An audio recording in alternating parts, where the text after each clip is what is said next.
Hello friends, in this video I am going to show you what is International Yoga Day, when it is celebrated, and what is its importance.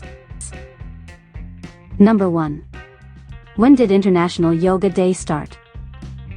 On September 27, 2014, during his speech at the UN General Assembly, Prime Minister Narendra Modi put forth his suggestion for the occasion of a Yoga Day.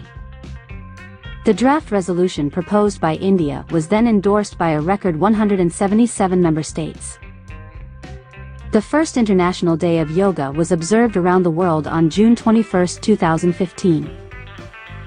2. What is the theme of Yoga Day 2022?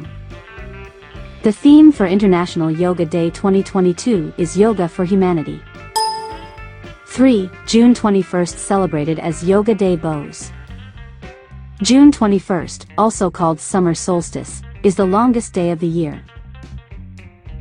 Therefore, it was decided that the International Yoga Day would be celebrated on this day.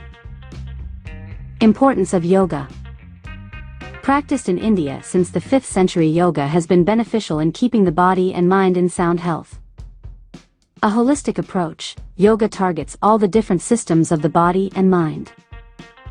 It is said that the asanas make the body strong and flexible, as health improves, the mind too is renewed with confidence. Thanks for watching. Please like, subscribe and share this channel.